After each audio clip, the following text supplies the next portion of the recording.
네, 여러분 안녕하십니까. 이번 시간에 스태티스틱스 세 번째 시간인데 이 파트 같은 경우에는 올드 SAT에서는 전혀 안 나왔던 부분인데 이번에 새로 이제 출제가 되기 시작한 부분이고 SAT 오피셜 가이드의 내용이 보면 이 부분이 굉장히 자세하게 적혀 있어요. 그리고 매번 시험에 적어도 한 문제, 많이 나올 때는 두 문제, 진짜 많이 나올 때는 세 문제까지 나올 때가 있는 문제인데 이 부분은 학교에 우리 학생들이 학교에서 알제브라 2까지 배운 학생들은 알제브라 2 할 때 배운 학교도 있고 이 부분을 아예 배우지 않은 학교도 있어요. 그래서 학생들 같은 경우에는 이거 따로 제가 따로 가르쳐 주지 않아도 그냥 알아서 잘하는 학생들이 있고 아니면은 아예 모르는 학생들도 있어서 이 파트 같은 경우에는 우리 학생들이 어떻게 공부하냐면 일단은 여기 뒤에 있는 문제들을 먼저 여러분이 풀어보시고 답을 맞춰본 다음에 내가 잘하면 굳이 이 강의 듣지 말고 그냥 넘어가셔도 되고요. 내가 이 문제를 봤는데 이거 뭐 대체적으로 너무 모르겠다 그러면 이 강의를 좀 들으시면 됩니다. 이 강의를 제가 이번 강의를 좀 자세하게 좀 설명을 드리고 문제도 많이 풀어볼 거기 때문에 강의를 오래 할 거예요. 그래서 굳이 아는 분은 이 오랜 긴 강의를 들을 필요 없으니까 그런 식으로 공부하시면 됩니다. 자, 이 부분은 뭐 하는 거냐면 일단 여러분 스태티스틱스라는 학문이 뭡니까? 뭐 통계 조사를 해가지고 뭐 전체 내가 알고 싶은 어떤 통계 값을 내는 건데 뭐 예를 들어서 어 우리가 미국 대학생들의 평균적인 IQ가 얼마인지가 궁금해. 자, 그러면 이거 어떻게 조사합니까? 미국 대학생들이 숫자가 굉장히 많기 때문에 걔네들 다 할 수 없죠. 그 전체 파퓰레이션 미국 대학생들의 우리가 조사하고 싶은 그 전체 파퓰레이션 너무 많아. 이게 시간적으로 금전적으로 여유가 안 되기 때문에 걔네들 다 조사할 수는 없어요. 뭐 전화해서 조사하든 이메일 보내서 조사하든 뭐 톡을 보내서 조사하든 너무 시간이 많이 걸리기 때문에 할 수가 없고 현실적으로 이 전체 파퓰레이션 중에서 일부 샘플을 뽑아가지고 이 샘플을 뽑아서 이 샘플을 가지고 조사를 하죠. 샘플을 가지고 조사를 했더니 뭐 평균적으로 뭐 IQ가 뭐 얼마다 평균적으로 IQ가 뭐 135가 나왔더라. 그러면 이 나온 값을 이 전체 파퓰레이션이 그러면은 이 135가 되겠구나라고 예상을 하는 거죠. 예측을 하는 거죠. 이 샘플을 가지고 이 일부 샘플을 가지고 전체 파퓰레이션이 이럴 것이다라고 뭐라는 거냐면은 에스터메이트라는 거죠. 에스터메이트라는 거. 혹은 뭐 이거를 제너럴라이제이션이라고 부르기도 하고 그렇죠. 제너럴리제이션. 그러니까 일반화시킨다. 이 부분을 가지고 조사한 거를 전체에다 일반화시킨다. 그렇죠. 근데 이 과정 자체를 우리가 뭐라 부르냐면 인퍼런스라고 부르는 거죠. 뭐 이게 추론한다, 만 이제 그런 뜻이잖아요. 일부 데이터를 가지고 전체가 이럴 것이다라고 예측하는 거, 추론하는 거. 이게 제가 지금 말씀드린 이 간단하게 말씀드린 이게 사실은 스태티스틱스에서 하는 전체적인 내용이에요. 기본적으로 가장 기본적으로 스태티스틱스가 뭐냐, 뭐 하는 거냐라고 하면 이렇게 간단하게도 설명할 수 있는데 SAT 원매스에서는 이 가장 기본적인 이 개념에서 출제가 됩니다. 출제가 되는데 첫 번째로 많이 나오는 게 뭐냐면 랜덤 샘플에 대한 얘기가 굉장히 많이 나와요. 랜덤 샘플. 자, 우리가 지금 여기로 다시 돌아와서 우리가 지금 하는 지금 이 얘기에서 전체 파퓰레이션이 우리가 조사하고 싶은 미국 대학생들의 IQ가 얼마인지를 최대한 정확하게 조사하기 위해서는 가장 중요한 게 뭘까요? 가장 중요한 게. 가장 중요한 게 맨 처음에 가장 중요한 게 뭐냐면 샘플을 뽑을 때 랜덤하게 뽑아야 된다는 거. 랜덤하게. 자, 랜덤하게 샘플을 뽑는다. 예를 하나 들어볼게요. 우리가 조사를 하는데 어떤 조사 기관에서 미국 대학생들 조사하는데 샘플을 뽑을 때 HYP 학생들만 대상으로 얘네들에서 샘플을 뽑은 거예요. HYP는 하버드, 예일, 프린스턴 학생들 중에서만 샘플을 뽑은 거야. 그래서 조사를 해봤어. 조사를 해봤더니 평균적으로 IQ가 뭐가 나왔냐면 147이 나왔대요. 예를 들어서 그래, 그럼 이 샘플을 뽑은 걸 가지고 얘를 가지고 전체 파퓰레이션에다가 에스터메이트 할 수 있어요, 없어요? 이거 하면 돼야 안 돼요? 이거 하게 되면 굉장히 어떤 거예요, 이거? 바이어스 에스터메이트 되겠죠, 이거? 왜냐? 이 샘플 자체가 랜덤하게 뽑은 게 아니야. 전체 파퓰레이션에서 골고루 뽑은 게 아니죠. 상위권 대학, 중위권 대학, 하위권 대학이 있다고 치면 거기서 골고루 뽑아야 될 거 아니에요. 이거 지금 제일 똑똑한 애들 사이에서만 샘플을 뽑아가지고 이 조사한 걸 가지고 전체 파퓰레이션에 적용시키면 왜곡이 일어난다는 거예요. 바이어스가 된다는 거죠. 자, 그래서 가장 중요한 거, 이 일부 샘플을 조사한 결과를 파퓰레이션에다가 에스티메이트 하기 위해서 가장 중요한 사항은 뭐냐면 랜덤하게 샘플링을 하는 거, 이게 이제 가장 중요한 사항인데, 그래서 우리 교재 정리해 보면 랜덤 샘플을 해야지 그 샘플이 전체 파퓰레이션을 대표할 수 있는 자격이 되죠. 대표할 수 있는 자격이 되니까 그럴 때 unbiased estimate을 할 수 있게 되는 거고, 그래서 estimate을 하는 거, 그거를 이제 generalization, 일반화라고 그러죠. 일반화라고 그러고, 이 전체 과정을 우리가 뭐라고 부르냐면 inference 한다. 샘플로부터 파퓰레이션이 어떠한 값을 가질 것인가를 추정하는 거. 자, 이런 기본적인 내용이 시험에 나오는데, 여기서 시험에 나오는 거는 랜덤 샘플이에요. 랜덤 샘플에 대한 얘기가 이제 나오는데, 그거 다음 예제에서 한번 어떻게 나오는지 한번 확인해 보도록 하고요. 일단 여기 첫 번째 예제 같은 경우에는 이 첫 번째 예제 같은 문제가 잘 나와요. 이거는 그냥 에스터메이션 하는 내용이 나오는 건데, 에스터메이트 하는 간단한 그냥 계산 문제가 나오는 건데, 문제에서 보니까 랜덤하게 샘플을 뽑았대요. 어떻게 뽑았냐면 10,000개의 자동차가 있는데 그 중에서 랜덤하게 샘플을 200개를 뽑아가지고 조사를 해봤더니 그 200개 중에서 3개가 고장났더래요. 자, 그러면 그럼 전체 10,000개 중에서는 몇 개가 고장나 있을 거라고 우리가 생각할 수 있겠는가? 에스티메이트를 할 수 있겠는가? 자, 이런 문제죠. 자, 그럼 지금 요거는 뭐 이런 거는 간단하죠. 200개 중에 3개가 고장나 있어요. 자, 이것을 전체 10,000개가 10,000개, 이게 10,000개면은 몇 개가 고장나 있을 것인가 에스티메이션 하려면, 자, 이 비율 그대로, 이 레이 그대로 여기다가 10,000 곱해주면 200 나누면 50이죠. 그러면 150이다. 아, 그럼 전체 파퓰레이션은 150개가 고장 났을 것이다라고 에스티메이트를 할 수 있다는 거죠. 이거 지금 랜덤하게 뽑았기 때문에 샘플을 제대로 된 에스티메이션을 이런 식으로 할 수 있겠죠. 이런 기본적인 계산 문제가 시험에 일단 가장 많이 나오고, 그 다음에 이제 다음 문제 넘어가시면 이거 어디 갔나? 잠깐만요. 다음 페이지 넘어가시면, 자, 이 문제인데, 자, 이 문제 일단 여러분 한번 쭉 읽어보세요. 읽어보시고 진행하도록 하겠습니다. 자, 이 문제는 뭐냐면은 어떤 뭐 큰 라지 타운이 있는데, 그 라지 타운의 사람들이 텔레비전에서 스포츠 채널을 보는 거를 좋아하는지 선호하는지를 조사를 하고 싶대요. 자, 그래서 샘플을 뽑았는데 117명의 샘플을 뽑았는데 어디서 뽑았냐면 at a large health club에서 뽑았대요. 토요일에 헬스클럽에 있는 사람들을 대상으로 뽑았대요. 자, 그럼 이 사람들은 굉장히 스포츠를 좋아하는 사람이 있네. 운동하는 걸 좋아하는 사람이 있네. 그렇죠? 그럼 이 사람들한테 뽑아서 여러분 기본적으로 생각해 보세요. 그러면 이게 지금 샘플링이, 이 샘플을 뽑은 게 이게 랜덤하게 뽑은 건지 랜덤하게 안 뽑은 건지 한번 생각해 보세요. 이거 랜덤하게 뽑은 걸까 이거? 이거 랜덤하게 뽑은 거 아닌 것 같은데요? 왜? 스포츠 TV 보는 걸 좋아하는지 안 좋아하는지, 선호하는지를 조사하고 싶어. 자, 그런데 야, 이거 헬스클럽 토요일까지 헬스클럽에 있는 사람들은 운동을 굉장히 좋아하게 되고, 자, 그러면 상대적으로 그런 사람들은 스포츠 채널을 볼 확률이 높아지지 않을까? 그럼 그런 기본적으로 스포츠를 좋아하는 사람들 대상으로 조사하게 되면 이 결과가 왜곡되겠죠. 바이어스 되겠죠. 이 샘플을 가지고 전체 파퓰레이션에다가 이 적용을 시켜버리게 되면은 바이어스 에스티메이트를 하게 되겠죠. 그래서 이거, 자, 얘 같은 경우에는 이 랜덤하게 샘플링을 못했다는 것 때문에 신뢰할 만한 결과를 낼 수가 없어요.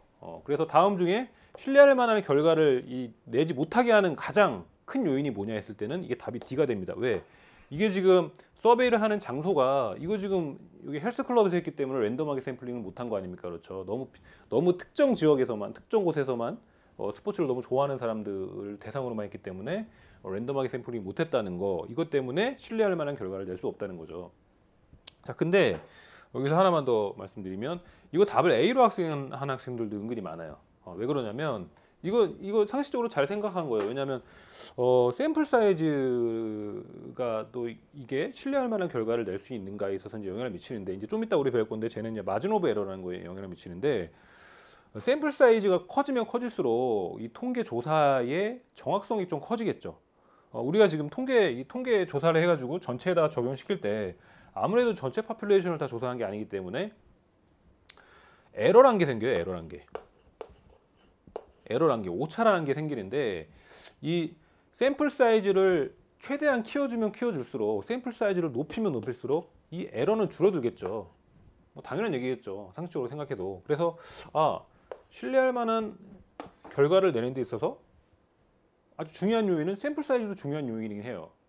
그래서 A를 답으로 할 수 있는데, 왜냐하면 문제에서 117명만 했으니까 117명 너무 작은 거 적은 거 아닌가, 그래서 샘플 사이즈가 문제인가 보다 이렇게 할 수 있는데, 이게 지금 이 샘플 사이즈랑 랜덤하게 샘플링을 하냐 마냐의 문제가 같이 이렇게 문제 있으면 첫 번째 우선순위는 랜덤하게 샘플링을 하냐, 그게 더 중요한 거예요. 왜냐하면 보세요, 랜덤하게 샘플링을 안 한 상태에서 아무리 샘플 사이즈를 117, 뭐 2에서 200명, 300명, 1000명, 2000명 이렇게 늘려봐야 기본적으로 랜덤하게 샘플링이 안 돼 있으면 얘 가지고 이 샘플 가지고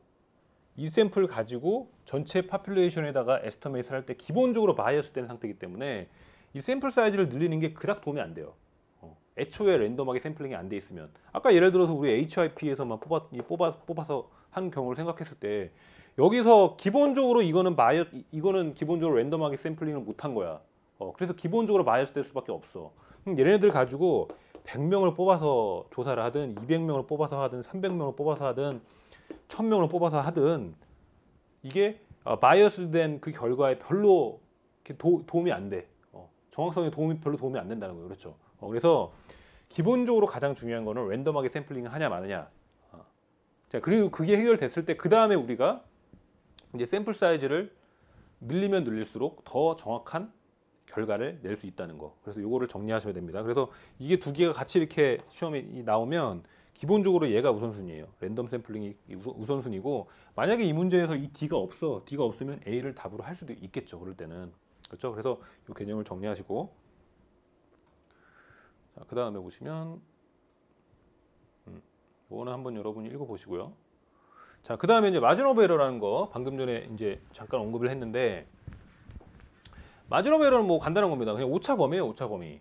에러가 오차, 마진은 뭐 이렇게 오차 범위라는 뜻인데, 기본적으로 통계 조사는 아무리 정확하게 하더라도 일부 샘플을 가지고 하는 거기 때문에, 샘플을 가지고 전체 파퓰레이션에다가 적용하는 거기 때문에 에러가 날 수밖에 없어요. 에러가 날 수밖에 없는데, 최대한 에러를 그러면 안 나게 하려면 어떻게 되는가 있어서, 방금 말씀드린 거, 샘플 사이즈가 많아지면 많아질수록 더 정확한 결과가 나오겠죠. 그래서 샘플 사이즈가 높아지면 마진 오브 에러가 낮아진다는 건 당연한 얘기고, 그 다음에 자, 여기 보시면 variability 이렇게 나와 있고, 가로치고 스탠다드 디비에이션 나와 있는데, 자, 이거는 뭐냐면 데이터가 얼마나 퍼져 있냐, 그런 정도죠. 데이터가 얼마나 퍼져 있느냐. 대표적인 게 이제 스탠다드 디비에이션인데, 예를 들어서 우리 이 시험에서는 이제 만약에 시험에 나오면 스탠다드 디비에이션 이거 가지고 물어볼 거예요. 자, 여러분 생각해 보세요. 어떤 데이터가, 우리가 조사하려고 하는 데이터가 스탠다드 디비에이션이 굉장히 높다. 그 얘기는 많이 퍼져 있다는 거예요.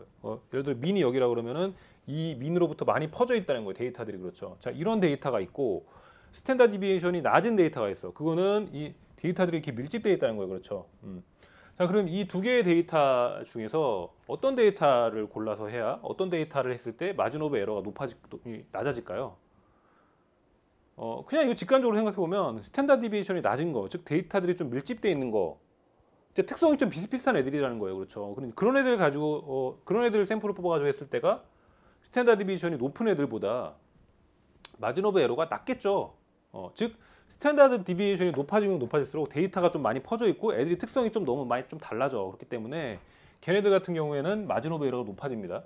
근데 스탠다드 디비에이션이 낮은 애들로 가지고 하면 할수록 마진 오브 에러가 낮아지겠죠. 그래서 이것도 암기하지 마시고 그냥 직관적으로 이해하시면 돼요.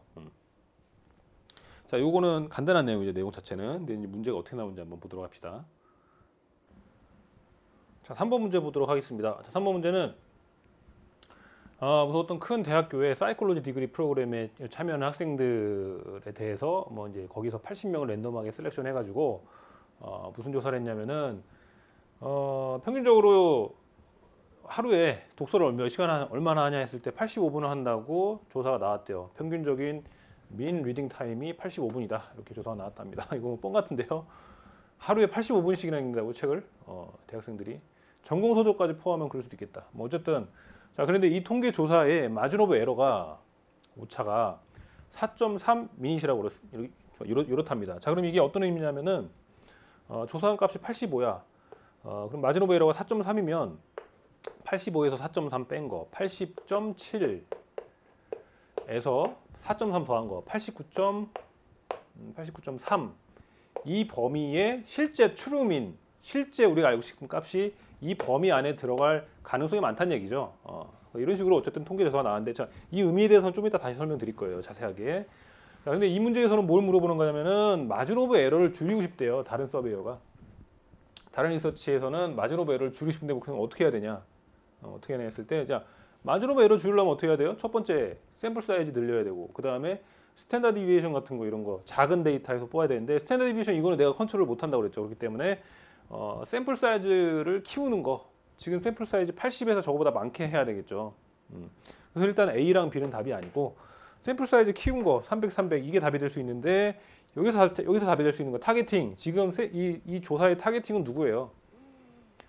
여기 보면은 이 컬리지의 모든 디그리 프로그램에 참여한 학생이 아니라 이게 아니죠. 이게 아니라 사이콜로지 여기에 참여한 학생들이니까 이거 답이 C 이렇게 우리가 찾을 수 있겠죠. 됐습니다. 네, 다음 내용 컨피던스 레벨을 배우도록 하겠습니다. 이 부분은 우리 학생들이 조금 이해를 제대로 못한 학생들이 많아서 좀 자세하게 설명을 드리도록 할게요. 일단 어떤 상황 지금 이 내용은 어떤 상황이냐면 어떤 하이스쿨이 있는데 거기에 1200명의 학생들이 있고 이 1200명 학생들이 일주일에 인터넷을 평균적으로 몇 시간을 사용하는지를 알고 싶어요.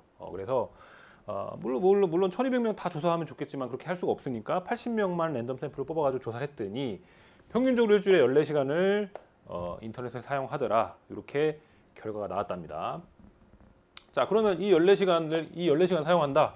그럼 이 샘플을 가지고 뽑아서 나온 결과 얘를 전체 그러면 이 1200명이 평균적으로 14시간 정도를 사용하겠구나라고 에스터메이트를 할 수 있는데 이 통계 조사를 통한 에스터메이트의 마진 오브 에러가 1.5랍니다. 마진 오브 에러가 1.5라는 얘기는 14에서 1.5 뺀 게 12.5 그다음에 14에서 1.5 더하면 15.5 실제 트루 밸류 실제 1200명의 트루 민이라고 할게요.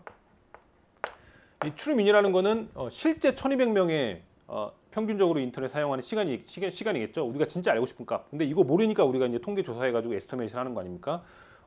실제 트루민이 이 사이에 있을 것이라고 우리가 이 통계 조사에서 에스티메이션을 했다는 거예요. 마진 오브 에러가 1.5라는 얘기는 그렇죠.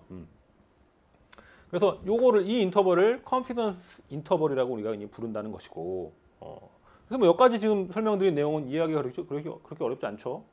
그렇게 어렵지 않은데. 이 뒷부분에 있는 거 95%의 컨피던스 레벨이 뭐냐 자 요거를 우리 학생들이 잘 이해 못하는데 컨피던스 레벨은 말 그대로 신뢰도인데 신뢰도 얼마나 신뢰할 수 있냐 이 통계조사를 얼마나 신뢰할 수 있느냐 이런 뜻인데 이 의미를 좀 명확히 아셔야 돼요. 그 의미는 지금 여기 나와 있긴 한데 요것만 읽으시면 여러분이 이해가 잘 안 되시니까 한번 보세요. 먼저 읽어보시고 제가 그 밑에 있는 표를 통해서 좀 정확한 설명을 좀 드리도록 하겠습니다. 표가 이제 무슨 내용이냐? 자, 이 표는 뭐냐면요. 일단 가정은 어떻게 했냐면 트루 민은 우리가 얼마인지는 알 수 없어요. 실제 값은 모르니까 우리가 통계조사하는 거 아닙니까? 그래서 실제 얼마인지는 알 수 없는데 그냥 14.2라고 한번 가정을 한번 해볼게요. 가정을 한번 해보고 이건 어떤 상황이냐면 우리가 이 위에 여기에서 나오는 거는 이거는 첫 번째 샘플 80명을 뽑아가지고 조사한 서베이한 결과야. 첫 번째 서베이의 결과라고 쳐요. 그랬을 때 컨피던스 인터벌이 이렇게 나온 겁니다. 근데 여러분 1200명 파퓰레이션에서 샘플을 80명 뽑는 가지수는 굉장히 많겠죠. 그래서 계속 80명을 뽑아서 이 샘플을 계속 뽑아서 서베이를 계속 해보는 상황을 얘기해 놓은 거예요. 뭐 20번까지 서베이를 해보는 상황을 한번 가정해 본 거예요. 자, 그랬을 때요. 각각의 샘플마다 여러분 80명 샘플을 뽑을 때 이 샘플이 조금씩 달라지기 때문에 샘플의 특성이 달라진다면 컨피던스 레벨 인터벌도 조금씩 달라지겠죠. 그렇죠. 그래서 그런 상황을 얘기하는 겁니다. 그래서 우리 아까 전에 위에서 첫 번째 서베이 했을 때는 컨피던스 인터벌이 12.5에서 15.5가 나왔어. 근데 트루민이 14.2라고 우리가 가정했다면 이 트루민이 이 안에 들어와 있죠. 그러면 정확한 통계 조사라는 얘기죠. 어느 정도. 그다음에 두 번째 했을 때도 보니까 두 번째의 컨피던스 인터벌이 14.1에서 16.1인데 트루민이 이 안에 들어오네요. 이 정확한 이 결과가 나온 거고. 그다음에 여러분 세 번째, 네 번째 쭉 한번 보세요. 계속 이 서베이를 했을 때 컨피던스 인터벌들이 나오는데 그 컨피던스 인터벌들이 이 14.2라는 트루민을 계속 포함하고 있죠. 이 사이에 계속 포함이 되죠. 그러면 이게 괜찮은 통계조사라는 의미예요. 그 다음에 쭉 보시면 계속 포함해요. 계속 포함하다가 16번째 서베이를 했을 때 나온 컨피던스 인터벌이 15.1에서 18.1인데 얘는 트루민을 포함을 못하죠. 벗어났다는 얘기죠. 이 부분에서 좀 부정확한 결과가 나왔다는 얘기죠. 그렇죠. 그 다음에 나머지는 다 포함합니다. 그렇죠.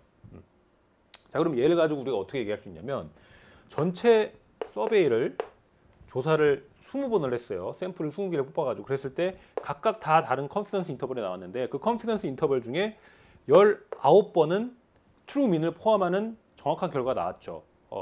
자, 20번 중에 19번을 우리가 퍼센티지로 환산해 보면 95%가 되겠죠. 자, 계속 여러 번 반복해서 서베이를 했을 때 샘플 뽑아서 서베이 했을 때 각각 나온 컨피던스 인터벌들이 있는데 그 중에서 95%가 트루민을 포함하더라. 이럴 때 이 통계 조사가 95%의 컨피던스 레벨을 갖는다. 신뢰도를 갖는다. 이렇게 우리가 얘기하는 겁니다. 무슨 말인지 알겠죠? 컨피던스 레벨이 이런 뜻이에요. 이런 뜻이라는 거 여러분 이해하시고, 자, 여기 다시 가시면 이게 그래서 이 내용이에요. 서베이를 계속 반복해서 했을 때 이 80개 샘플을 계속 뽑아가지고 서베이를 계속 반복했을 때 그 중에서 그 서베이들 중에 95%의 컨피던스 인터벌은 트루민을 포함하더라. 이게 이 95% 컨피던스 레벨의 정확한 뜻입니다. 그래서 요거를 한번 체크해 두시고. 자, 다음. 근데 이제 시험 문제는 뭐가 나오냐면 저 뜻 자체가 문제에 나온 적은 아직까지 없는데 뭐 프레프 같은 문제집이 있긴 있어요. 그래서 저것도 체크해 두시고 컨피던스 레벨을 좀 잘못 이해한 케이스가 문제가 나와요. 대표적으로 이제 이 부분이 이 문제에 제일 많이 나오는데, 자, 컨피던스 레벨이 95%라는 얘기는 이걸 의미하는 게 아니다. 한번 읽어보세요. 일단 한번 읽어보세요. 이게 뭐냐면, 자, 우리 학생들이 제일 많이 착각하는 게 이 부분이야. 신뢰도가 95%. 그러면 전체 1200명 학생들 중에서 그 중에 95%의 학생은 12.8에서 15.2 시간을 인터넷을 사용하는 게 하는구나. 이렇게 그냥 막연하게 생각한다는 거예요. 근데 이게 아니라는 거예요. 자, 이게 아닌데 이것도 요 문장만 가지고 이해를 잘 못하는 학생들이 있어요. 이렇게 한번 설명을 한번 드려볼게요. 좀 극단적인 케이스인데 예를 들어서 지금 1200명 학생 중에서 실제로 600명은 인터넷을 딱 1시간 사용해. 평균적으로 1시간만 사용한다고 쳐요. 일주일에. 그리고 나머지 600명은 좀 극단적인 예예요. 극단적인 예. 17시간을 사용한다고 한번 칩시다. 자, 그랬을 때 이거 전체 실제 평균 트루민 구하면 얼마나 나오세요? 14 정도 나오겠죠. 자, 이런 상황이에요. 자, 이런 상황인데 그러면 야, 이거 인디비주얼 데이터들 얘네들 그럼 전체 이 1200명 파퓰레이션에서 95%는 저 12.8에서 15.2 사이에 있어 없어 이거? 이런 경우 없잖아. 그렇죠? 그러니까 지금 우리가 지금 이 통계 조사한 거는 뭐에 대한 얘기예요? 민에 대한 얘기야. 이거 이 민에 대한 얘기지. 이 민에 대한 얘기예요. 이 민이 뭐 12.8에서 15.2 사이에 들어갈 확률이 뭐 많다 뭐 이런 얘기를 하는 거지. 이 인디비주얼 데이터들이 그 중에 95%가 저 사이에 들어갈 것이다 이런 얘기를 하는 게 아니라는 거예요. 왜? 이런 케이스 수도 있을 수 있을 거 아닙니까? 뭐 극단적인 얘기는 하지만 그렇죠. 그래서 자, 이 내용은 그럴 수도 있고 그렇지 않을 수도 있기 때문에 이렇게 단정하면 안 돼요. 그래서 이 문장 자체는 틀린 문장입니다. 아닐 수도 있기 때문에. 그래서 저거 주의하셔야 되고. 다음 또 이제 시험 문장 여러 문제 풀어보시면 많이 나오는 문장이 이거예요. 그래서 우리 앞에서 첫 번째 실험했을 때 첫 번째 서베이 했을 때 나온 결과가 컨피던스 인터벌이 12.5에서 15.5가 나왔죠. 자, 그 의미가 뭐냐? 트루민이 이 인터벌 사이에 있을 가능성이 많다. 가능성이 많다. 이렇게 나오면 이거 맞는 문장이에요. 가능성이 많다. 자, 이거는 그냥 좀 직관적으로 이해는 되죠. 그리고 뭐 컨피던스 레벨이 높아지면 높아질수록 이 인터벌 안에 있는 가능성이 더 많아진다. 이거는 직관적으로 이해가 되는데, 그래서 요거까지 문제 이제까지 나왔는데 아직까지 나오지 않은 거 하나가 있어요. 아직까지 나오지 않은 거 하나가 있고, 그게 사실은 그걸 알아야지 컨피던스 레벨의 뜻을 명확하게 이해한 건데, 이게 is likely 단순히 이렇게 나온 게 아니라 이게 95%의 확률로 이 사이에 있을 것이다. 트루민이 이렇게 나오면 이거 맞아요, 틀려요? 그러니까 트루민이 이 인터벌 안에 있을 확률이 95%다. 자, 이렇게 나오면 이건 틀린 겁니다. 자, 이거 왜냐면 제가 아까 표를 통해서 설명드린 내용 한번 생각해 보세요. 95%의 컨피던스 레벨이라는 의미는 우리가 서베이를 계속 반복해서 했을 때 각각 다 다른 컨피던스 인터벌이 나와요. 그렇죠? 그럼 그 컨피던스 인터벌 중에 95%가 트루민을 포함한다는 뜻이기 때문에 지금 이 컨피던스 인터벌은 서베이 1의 컨피던스 인터벌일 뿐이에요. 그렇죠? 근데 이 인터벌 안에 트루민이 들어갈 확률이 95%다 이렇게 얘기하면 우리가 아까 전에 설명드린 내용이랑 좀 다르죠. 그래서 이 문장에서 그냥 단순히 is likely 그럴 가능성이 많다 이렇게까지 나오면 뭐 그럴 수 있잖아요. 그렇기 때문에 이거는 맞는 문장이지만 이게 95%의 확률로 저 안에 들어갈 것이다 이렇게 얘기하면 틀리다는 거예요. 그래서 이 부분까지는 아직 문제 안 나왔지만 그래도 우리 혹시 나올 수 있으니까 정리 한번 해두도록 합시다. 됐죠? 그래서 컨피던스 레벨의 정확한 의미를 파악했고, 자, 문제가 그럼 어떻게 나오는지 한번 보도록 합시다. 자, 이건 어떤 상황이냐면 무슨 카메라 만드는 회사가 있는데 이 카메라의 배터리 성능을 좀 조사하고 싶어요. 얼마나 오래 가는 그러니까 사진을 몇 장까지 찍을 수 있는가 이렇게 조사하고 싶어서 데일리 아웃풋 그날에 생산된 카메라 중에서 100개 샘플을 뽑아가지고 조사를 했어요. 랜덤하게 뽑아가지고 조사를 했더니 95%라는 게 이게 컨피던스 레벨을 의미하는 거겠죠. 95%의 컨피던스 레벨로 컨피던스 인터벌이 324에서 360이 이렇게 조사 결과 나왔답니다. 자, 그러면 이거 우리가 어떻게 얘기할 수 있어요? 트루민. 트루민이 저 인터벌 안에 들어갈 가능성이 많다. 뭐 이렇게는 얘기할 수 있는데 우리가 어떻게 얘기할 수는 없다고 했어요. 그날에 생산된 카메라의 모든 배터리가 저 인터벌 안에 들어갈 것이다. 이렇게 얘기하면 안 된다고 그랬어요. 지금 우리가 얘기하는 건 지금 이거 지금 이 통계값은 뭐예요? 민이죠, 민. 평균적으로 얼마나 할 것인가. 에버리지 밸류에 대한 얘기이기 때문에 우리가 그렇게 이 전체 카메라 중에서 95%가 저 안에 들어갈 것이다. 이렇게 얘기하면 안 된다고 그랬죠. 제가 아까 설명드린 내용. 자, 그렇다고 그러면 여러분 A랑 B랑은 무조건 틀려요. A랑 B가 지금 그 내용이에요. 여기 보면은 그날 생산된 모든 배터리의 95%가 이 인터벌 안에 들어갈 것이다. 이거 아니라고 그랬죠. 그 다음에 B는 또 하나 틀린 게 또 있는 게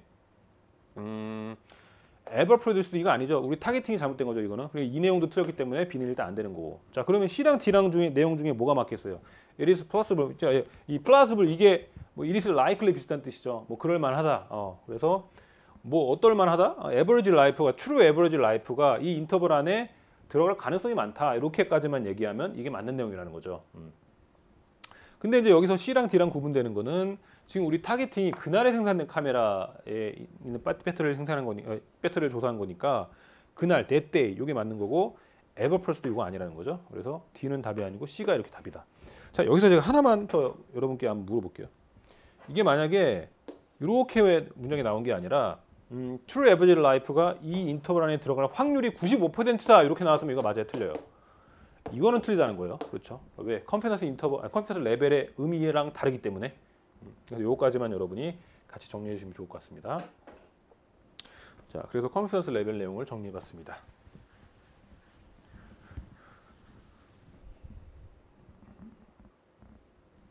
솔루션 한번 읽어 보시고요.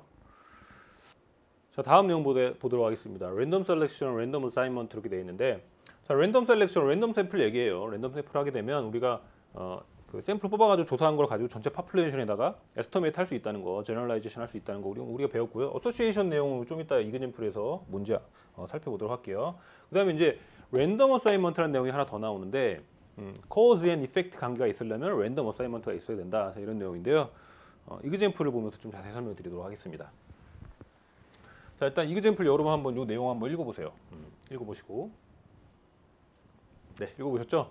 자, 이 내용 무슨 내용이냐면 지금 전체 파퓰레이션이 미국에 사는 16살, 16살 국민들, 미국에 사는 16살 국민들을 대상으로 뭘 조사하고 싶냐면 엑서사이즈와 슬리프의 관계를 알고 싶어요. 자, 그래서 여기서 샘플을 몇 명을 뽑았냐면 2,000명을 여기서 샘플을 뽑았습니다. 샘플을 뽑아서 이거 한번 살펴봤더니 어떤 관계가 있는지를 알아냈냐면, 자, 이거 우리 전 시간에 배운 스캐터 플롯 내용이죠. 엑서사이즈와 슬리프의 관계를 이렇게 알고 싶어서 2,000명을 뽑아가지고 얘네들 다 이렇게 다 찍어봤어요. 이렇게 다 찍어보니까 이 관계가 이런 식으로 파지티브 어소시에이션 관계가 있다라는 거를 발견했습니다. 자, 그러면 우리가 그럼 여기서부터 어떻게 우리가 얘기할 수 있냐면 이거 지금 샘플을 랜덤하게 뽑았다가 나와 있죠. 랜덤 샘플링을 했기 때문에 이 결과를 전체 파퓰레이션에다가 어떻게 할 수 있어요? 에스터메이트를 할 수 있죠.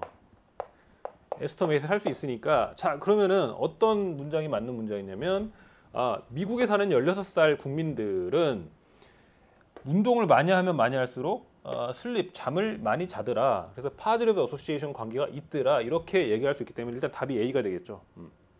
이렇게 에스티메이션 할 수 있죠. 자, 근데 B는 왜 답이 안 돼요? 이거 월드가 아니죠. 지금 파퓰레이션 타겟팅, 파퓰레이션이 지금 미국에 사는 16살이지 전체 월드의 16살이 아니잖아요. 그렇지? 맘대로 자, 이 샘플을 가지고 이 전체 월드에다가 에스티메이트 할 수 없죠. 이 월드에서 뽑은 샘플이 아니기 때문에 그렇죠. 월드에서 랜덤하게 뽑은 샘플이 아니기 때문에 월드에다 이렇게 할 수 없다는 거죠. 그래서 B는 답이 아니고. 자, 여기서 이제 봐야 될 게 C랑 D인데 D도 일단 제낍시다. 왜냐면 이게 월드가 아니니까. 근데 여러분 C 보세요. C는 왜 틀린지 이걸 좀 여러분 알아야 됩니다. C가 왜 틀렸는지. C 내용을 보면은 여기 cost 이런 내용이죠. cost by. 운동을 많이 하게 됐을 때 슬리프가 늘어난다. 그러니까 슬리프가 늘어난 원인이 운동이다. 이렇게는 생각할 수 없는 겁니까, 이거? 즉 엑서사이즈와 슬립 간에 그냥 단순히 파지티브 어소시에이션 이런 관계가 있다 정도가 아니라 슬립이 늘어난 그 원인이 엑서사이즈다라고까지 얘기할 수는 없냐 이거예요. 왜 C는 왜 틀렸냐는 거예요. 자, C는 왜 틀렸냐면 여러분 보세요. 지금 이런 관계가 있다는 걸 발견을 했어요. 근데 엑서사이즈가 슬리프의 원인이다라고까지 단정할 수 없습니다. 왜냐하면 여러분 생각해 보세요. 엑서사이즈를 많이 해서 잠을 많이 자게 될 수도 있지만은 근데 여러분 엑서사이즈를 많이 한다는 얘기, 운동을 열심히 하는 사람들은요 기본적으로 부지런해요. 그렇죠. 그래서 삶 자체를 되게 열심히 살아. 그래서 이런 사람들은 공부도 열심히 할 수도 있고 뭐 직장생활을 열심히 할 수도 있고 뭐든지 매사 열심히 할 수 있어요. 그런 원인, 다른 원인 때문에 잠을 많이 자게 될 수도 있죠. 자, 그래서 단순히 이런 어소시에이션이 있다고 해서 얘가 얘의 원인이 된다라고 우리가 이렇게 단정하면 안 돼요. 이거는. 그래서 저 원인이 되는지를 알아보기 위해서는 다른 작업이 필요한데 단순히 랜덤 샘플링을 가지고는 안 돼요. 자, 그럼 이제 저거를 밝혀내기 위해서는 어떻게 해야 되냐? 우리가 2,000명을 랜덤 샘플을 뽑았죠. 그러면 이걸 가지고 내가 실험을 해봐야 돼요. 테스트를 한번 해봐야 되는데 이 2,000명 뽑은 애들 중에 1,000명과 1,000명 이렇게 집단을 나눠요. 집단을 나누는데 이 집단을 나눌 때 중요한 게 뭐냐면은 랜덤하게 배정을 해야 돼요. 여기 갈지 여기 갈지. 어사이먼트. 랜덤하게 어사이먼트를 해서 이 집단을 이렇게 나눠줘요. 내 실험자가. 자, 그렇게 되면은 이제 일단 그렇게 한 다음에 이 1,000명은 엑서사이즈를 많이 시켜. 그다음에 이 1,000명은 엑서사이즈 못하게 해. 자, 이렇게 한 다음에 이 결과를 보니까 엑서사이즈 많이 한 사람들은 잠을 많이 자더라. 그다음에 엑서사이즈를 안 한 사람들은 잠을 조금 자더라. 이런 결과가 만약에 나왔다면 그때는 우리가 알 수 있어요. 운동을 많이 하는 게 잠을 많이 자게 하는 거에 원인이 되는구나. 이렇게 알 수 있어요. 왜냐하면 자, 이 경우는 지금 실험자가 랜덤하게 어사이먼트를 했어요. 그럼 자, 이쪽 집단에 있는 이 1,000명 중에 운동을 좋아하는 사람도 있고 싫어하는 사람도 있고 뭐 게으른 사람도 있고 부지런한 사람도 있고 그거 모르죠. 골고루 섞여 있기 때문에 골고루 섞여 있어요. 여기도 마찬가지로 골고루 섞여 있고 그렇죠. 그래서 골고루 섞여 있는 이 집단을 가지고 실험했을 때 엑서사이즈를 많이 한 엑서사이즈를 많이 한 이 팀이 잠을 많이 자게 됐다면 그러면 엑서사이즈를 많이 하는 게 잠자는데 어떤 원인이 되겠구나라는 걸 이때 알 수 있다는 얘기예요. 그렇죠. 그래서 랜덤하게 어사인먼트를 했을 때에 우리가 원인과 결과 관계까지 있다라는 걸 우리가 알 수 있다는 거. 이 부분 이제 시험에 나온다는 거예요. 그래서 만약에 이 문제에서 이런 내용까지 만약에 있었다면 C 내용도 맞는 내용이 될 수도 있겠지만 이런 내용이 랜덤 어사인먼트에 대한 내용이 전혀 없기 때문에 C는 답이 될 수가 없다는 거죠. 그렇죠? 다음 문제 보도록 하겠습니다. 이 솔루션 한번 여러분 한번 읽어보세요. 자, 다음 문제도 여러분 한번 읽어보세요. 먼저 한번 읽어보시고 문제를 풀어보도록 하겠습니다. 자, 이 내용은 어떤 내용이냐면 시력이 안 좋은 사람들한테 트리트먼트 X라는 약이 있대요. 뭐 TX로 할게요. 이 TX를 먹었을 때 이게 시력을 개선시키는 효과가 있는지를 한번 알아보고 싶대요. 그래서 시력이 안 좋은 사람들이 되게 많잖아요. 그 중에서 300명을 랜덤하게 샘플을 뽑았답니다. 랜덤 셀렉션 내용 있죠. 300명을 랜덤 셀렉션을 했어요. 랜덤 샘플을 뽑았습니다. 자, 그 다음에 또 뭐였냐면 저기 랜덤 어사인먼트라는 게 있네요. 이 300명에서 절반 얘네들을 자, 이거를 랜덤하게 뭐 했다는 거예요? 어사인먼트를 했다는 얘기죠. 해서 뭐 했냐면은 이 150명에다가는 TX를 줬어요. 그리고 이 150명은 TX를 안 줬어요. 그 다음에 관찰을 해보니까 TX 먹은 애들이 얘네들에 비해서 시력이 좋아지더라. 이런 결과가 나왔답니다. 자, 그럼 우리가 뭘 알아낼 수 있어요? 지금 랜덤하게 어사이먼트 했죠. 자, 그렇다 그러면 이 TX가 시력이 좋아지는 거. improve eyesight. 시력이 좋아지는데 어떤 역할을 했다? 얘가 원인이 되는 거야, 원인. 원인이 된다라고 얘기할 수 있겠죠. 그래서 TX를 먹으면 시력이 좋아지겠구나. 우리가 이렇게 얘기할 수 있겠죠. 코스 앤 이펙트 관계를 얘기할 수 있다는 겁니다. 왜? 랜덤 어사인을 했기 때문에 그렇죠. 그래서 이 샘플을 가지고 이렇게 우리가 실험을 해보니까 TX가 이 시력이 좋아지는데 도움이 되더라. 자, 그럼 이 내용을 우리가 전체 파퓰레이션, 어떤 파퓰레이션? 이 시력이 안 좋은 사람들의 얘네들에다가 에스티메이트 할 수 있겠죠. 자, 그래서 그 에스티메이트 한 내용이 뭐냐면 시력이 안 좋은 사람들 얘네들이 TX를 먹었을 때의 시력이 좋아질 것이다라고 우리가 이렇게 추측을 할 수 있다는 얘기입니다. 그래서 답이 이제 A가 되겠죠. 그렇죠. 그 다음에 그 다음에 C는 비슷한 문장인데 C는 왜 답이 안 되냐? Anyone who takes it. 이거 anyone 아니죠. 지금 여기 지금 파퓰레이션이 뭐예요? poor outsight. 시력이 안 좋은 사람들 대상으로 한 거니까 저 anyone 저렇게 하면 안 된다는 거죠. 그래서 타겟팅 있잖아요. 타겟팅. 기본적인 그 통계조사의 그 목적 대상 파퓰레이션. 걔네가 뭔지 여러분이 항상 문제에서 보셔야 돼요. 걔네가 아닌 거는 일단 무조건 다 제끼면 돼. 그렇죠? 그래서 랜덤 샘플, 랜덤 어사인먼트 내용, 기본적인 내용이 제가 이런 내용인데 자, 근데 만약에 제가 이 문제를 조금만 좀 변형시켜 볼게요. 자, 요거 150명 나누는 거를 랜덤하게 어사인먼트를 한 게 아니라 만약에 실험자가 이 300명 샘플 뽑은 사람들한테 자, 여러분 중에 지금 TX 먹고 싶은 사람은 알아서 드시고 먹기 싫은 사람은 그냥 안 드셔도 돼요. 이런 식으로 알아서 선택하라고 이렇게 했다고 쳐요. 즉 랜덤하게 어사인먼트 한 게 아니라 chose 이렇게 고르라고 했어요. 선택하라고 했어요. 니가 알아서. 자, 그랬을 때 150명은 이 TX 먹는 걸 선택했고 150명은 TX 안 먹는 걸 선택했어요. 여기 X구나. 안 먹는 걸 선택했을 때 근데 결과가 비슷하게 나왔다고 한번 생각해 보세요. TX 먹은 사람들은 시력이 좋아지고 안 먹은 사람들은 뭐 별 효과가 없고 결과는 비슷하게 나왔다고 쳤을 때 자, 이런 경우에도 코스 앤 이펙트 관계가 있다고 할 수 있을까? 이런 경우에는 코스 앤 이펙트 관계가 없습니다. 자, 왜 그러냐면은 보세요. TX를 먹기로 선택한 사람들은 시력이 좋아지고 싶은 마음이 강한 사람들이야. 의지가 강한 사람들이야. 그렇죠. 나는 진짜 시력이 좋아지고 싶어. 그렇기 때문에 이 약을 먹은 사람들은 시력이 좋아지기 위해서 예를 들어서 뭐 눈이 좋아지기 위한 눈 운동을 또 따로 열심히 한다든지 아니면 컴퓨터 보는 시간을 좀 줄인다든지 이런 식으로 자기 스스로 다른 노력을 할 수도 있다는 거죠. 그래서 시력이 좋아진 게 다른 노력 때문에 좋아졌는지 아닌지를 알 수 없다는 거야. 그렇죠. 이렇게 선택하도록 하면 기본적으로 이 약을 먹는 걸 선택하는 사람들은 시력이 좋아지기를 갈망하는 사람들이니까. 그래서 이 결과를 가지고는 코스 앤 이펙트 관계, 즉 TX가 시력이 좋아지는 거에 얘가 원인이 된다라고까지 이렇게 얘기할 수 없다는 거예요. 또 이렇게 다른 요인이 개입됐을 수 있기 때문에 그렇죠. 그래서 이 문제가 충분히 이렇게 나올 수 있습니다. 초스 이렇게 만약에 이런 경우에는 코스 앤 이펙트 관계가 있을 수 없다. 이거를 여러분이 생각을 하셔야 되고 다만 그러면 어떤 거는 우리가 얘기할 수 있어요? 어떤 거는 얘기할 수 있냐면 TX와 시력이 좋아지는 거, 시력이 향상되는 거와는 뭐 어떤 어소시에이션이 있다라고는 얘기할 수 있겠죠. 이 어소시에이션이 있다. 그렇죠. 여기까지는 얘기할 수 있지. 어소시에이션까지는 얘기할 수 있지만 랜덤하게 샘플을 안 한 상황이, 랜덤하게 어사인먼트를 안 한 상황이라면 이게 원인이 됐다까지는 얘기할 수 없다라는 것까지 이런 식으로 문제가 나올 수 있다는 거죠. 됐죠? 그래서 여기까지 정리했고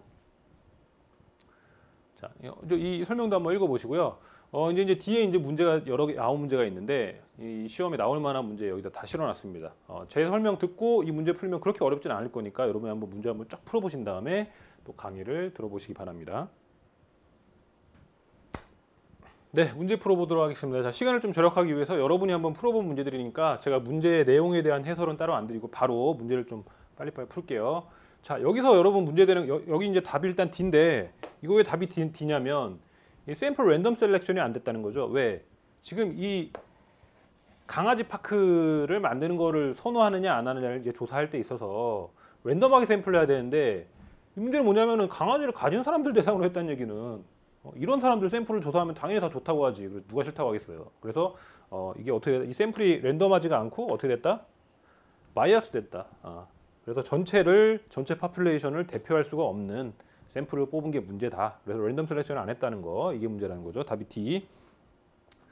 자, 그 다음에 2번 보시면 자 이거는 무슨 내용입니까? 무슨 뭐 이제 200명을 뽑아가지고 그러니까 이 전체 파퓰레이션이 일단 뭐냐면은 어떤 책을 좋아하는 사람들, 좋아하는 성향을 보인 사람들이 일단 전체 파퓰레이션에 거기서 200명을 랜덤하게 샘플을 뽑았더니 그 중에서 95%가 이 영화를 싫어한다고 대답을 했대요. 다음 중 이 적절한 인퍼런스가 뭐냐 이렇게 이 문제가 나왔는데 일단 딱 생각하면 95%가 싫어한다 나왔으니까 뭐 대부분의 사람들이 이 책을 좋아하는 이게 지금 랜덤하게 셀렉션을 했기 때문에 랜덤 샘플을 뽑아가지고 조사해봤더니 이 랜덤 샘플에서 95%가 이 책을 싫어하더라. 그 얘기는 그럼 전체 파퓰레이션에다가 에스티메이트 할 수 있겠죠. 그래서 이 책을 좋아하는 전체 파퓰레이션의 95% 대략 95% 정도가 즉 대부분이 이 영화를 싫어할 것이다라고 우리가 이렇게 인퍼런스를 할 수 있다는 거죠. 답이 D인데. 여기서 이거는 뭐가 틀린 겁니까? 여기서 A랑 B는 일단 기본적으로는 이게 틀렸죠. 이 파퓰레이션 자체가 틀렸죠. 이 대상 자체가 틀렸죠. 이거 자체가 이게 틀렸죠. 지금 여기 파퓰레이션 타깃이 뭐 누구예요? 이거 어떤 책을 좋아하는 사람들 대상으로 그 사람들을 파퓰레이션으로 우리가 설정을 한 다음에 그걸 조사한 거기 때문에 이거 기본적으로 파퓰레이션 내용이 안 맞아요. 그렇죠? 내용이 안 맞는데 만약에 이거 이렇게 한번 생각해 봅시다. D번 지문이 여기 must가 아니고요. must가 아니고 만약에 이 must가 아니고 이 must 대신에 at least 95% of people who like this book 이렇게 나왔다 그러면 이거 맞는 답일까 아닐까? 자, 이렇게 나오면 이거 틀립니다. 이거. 자, 왜 그러냐면 지금 대략적으로 95%가 좋아하겠다 이렇게 대략적으로 95%가 싫어할 것이다 이렇게 얘기해야 되는 거 아닙니까? 이 95%라는 거는 우리가 샘플로부터 나온 결과야. 근데 이거 여러분 우리 마진 오브 에러 배웠지만 이거 마진 오브 에러 있을 거 아닙니까? 그렇죠? 이 값이 정확한 값은 아니란 거야. 그렇죠? 오차가 있어. 근데 적어도 95%가 싫어할 것이다 이렇게 전체 파퓰레이션에다 에스티메이트 할 수 있어요? 이렇게 할 수는 없다는 거죠. 그래서 at-least라는 단어가 오면 안 되고 뭐 approximately 이런 단어가 오면 맞겠죠. 대략적으로 95%가 싫어할 것이다. 이렇게 나왔다면 만약에 맞겠죠. 그렇죠. 그래서 approximately 뭐 95% 혹은 must 이런 단어가 나오면은 이게 맞는 내용인데 뭐 예를 들어서 그냥 95% 이렇게 나와도 틀린 거고 그렇죠. 그냥 95%가 싫어할 것이다. 이렇게 나와도 이거 틀려요. 그렇죠. 그 다음에 지금 봤듯이 뭐 at least 이거 어떻게 알아? at least인지. 왜냐하면 95%를 기점으로 마진 오브 에러가 예를 들어서 플러스 마이너스 2라고 하면 이거 컨피던스 인터벌이 93에서 97일 거 아닙니까? 그러면 트루 밸류가 94가 될 수도 있고 그렇죠. 그럼 트루 밸류가 만약 94가 되면 이거 엘리스트 아니잖아. 그렇죠. 그러니까 이제 이런 식으로 단정해서 얘기할 수는 없다는 거예요. 그래서 우리가 통계 조사라는 걸 이제 인퍼런스라는 얘기는 일부 샘플로부터 전체 파퓰레이션에서 에스티메이트를 하는 거기 때문에 대략적으로 그럴 것이다. 이런 개념으로 우리가 접근해야지 딱 정확한 값이 아니라는 거죠. 오차가 있기 때문에. 자, 그 다음에 3번도 보시면 3번은 일단 답이 D죠. D. 자, D고 뭐 이것도 뭐 같은 내용이죠. 같은 뭐 내용인데 이 어떤 호수에 있는 고기를 조사해봤더니 150 여러분 이게 라지 마우스 베이스 뭐 이렇게 생긴 고기래요. 입이 이게 큰 이런 베스라는 이런 곡인데 여기서 150 샘플 뽑아서 조사해 봤더니 그 중에서 30%가 2파운드보다 몸무게가 2파운드 이상이래요. 2파운드보다 많대요. 자, 이렇게 결과가 나왔는데 이 샘플 데이터로부터의 결론 가장 맞는 거 했을 때 그러면은 30%가 이렇게 나왔다 그러면은 이게 지금 랜덤 샘플이라는 얘기가 이게 랜덤 샘플이라는 얘기가 있기 때문에 전체 파퓰레이션에다가 에스터메이트 할 수 있다는 얘기죠. 근데 전체 파퓰레이션이 뭡니까, 여러분? 이 펀드에 있는 라지마우스 베스죠. 올피시가 아니라 그냥 얘네들이 대상이니까. 그렇죠? 얘네들이 대상이니까 답이 이제 D가 맞는 거고. 그래서 이제 C는 일단은 타겟팅이 잘못된 거기 때문에 이제 일단 틀린 거 D가 맞는 것이고요. 그렇죠? 이건 뭐 어려운 거 없죠? 더 설명드릴 거 없죠? 자, 다음 내용 보도록 하겠습니다. 4번. 자, 4번 이거 좋은 문제인데 이런 거. 이것도 에스터메이트, 인퍼런스의 개념을 제대로 알고 있는가? 자, 이런 내용인데 이건 어떤 시티에서 공기 질이 좋냐 뭐 이렇게 조사했더니 78%가 만족한다 이렇게 결과 나왔대요. 다음 중 맞는 거 했을 때 자, 이거 보세요. 이거 보세요. 78%가 만족한다라고 전체 올 어덜트에다가 이거 에스터메이트 한 건데 그렇죠. 78%가 만족한다 이렇게 단정할 수 있어요? 이렇게 나오면 안 된다는 거예요. 일부를 가지고 전체에다 에스티메이트 한 거기 때문에 78% 이렇게 나오면 이거 안 돼요. 여기 만약에 approximately 이런 단어가 있다면 그러면 얘 맞는 이 문장이 될 수도 있겠죠. 그렇죠. 근데 이렇게 나오면 이렇게 단정해 버리면 안 된다는 거예요. 그래서 1번 일단 틀렸고 그다음에 2번, 3번이 틀린 이유는 이거는 지금 여기 보시면 다른 샘플을 뽑는데 이거 지금 다른 샘플을 뽑아가지고 하게 되면 이게 똑같이 78%가 나오는지 어떻게 알아? 샘플마다 특성이 다르기 때문에 이 통계값이 조금씩 차이가 있을 수 있다고 그랬죠. 우리 아까 배웠지만은 컨피던스 인터벌도 차이가 있을 수 있고 통계 그 샘플이 조금씩 달라지기 때문에 특성이 달라지잖아요. 그래서 다른 샘플이 여전히 78% 나오는지 이거는 몰라요. 그렇기 때문에 얘도 틀린 문장이 되고 그다음에 이건 더더욱 말이 안 되죠. 이거는 어덜트 1000명을 샘플을 뽑을 때 디퍼런트 시티에서 뽑으면 그러면 샘플의 특성이 더 달라지겠죠. 더 달라지기 때문에 똑같이 78%가 나오지 이거 모른다 이거예요. 그래서 머스트 비 트루가 아니라는 거죠. 뭐 그럴 수도 있겠죠. 근데 그러지 않을 가능성도 많지 않겠습니까? 이게 머스트 비 트루 문제이기 때문에 이거는 틀린 답이 된다는 거죠. 그래서 이런 문제도 우리가 인퍼런스 하는 거, 인퍼런스는 샘플을 뽑아가지고 전체 파퓰레이션에다가 에스티메이트 하는 건데 그건 에스티메이트 하는 거기 때문에 그게 정확한 값이 아니라는 거. 그래서 오차가 발생한다는 거. 이런 개념을 여러분이 머릿속에 갖고 있으면 이런 문제를 틀리지 않겠죠. 자, 답이 A죠. 자, 그다음에 이제 5번. 자, 5번 같은 문제가 사실은 시험에 제일 많이 나와요. 이거 이제 그냥 단순히 그냥 계산하는 거죠. 샘플링 해가지고 전체에다 적용시키는 거 단순히 계산하는 건데. 자, 뭐 샘플을 뽑아가지고 뭐 조사했더니 적어도 투 시블링 있는 사람들이 뭐 34.6%래요. 자, 그랬을 때 쭉쭉 뭐 여러분 뭐 풀어봤겠지만, 자 일단 전체 파퓰레이션이 몇 명이에요? 이거 지금 A 그레이드 클래스가 1,800이고 평균적으로 26명이에요. 이 클래스야. 그러면 전체 파퓰레이션이 일단 1,800 곱하기 26 이게 전체 파퓰레이션이죠. 자, 그럼 우리가 지금 이걸 랜덤하게 샘플링 해가지고 조사한 결과가 34.6% 이렇게 나왔는데.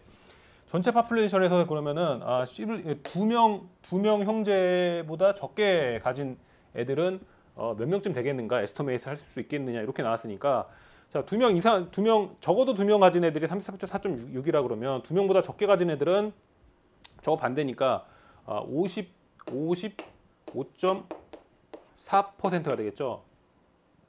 60이구나.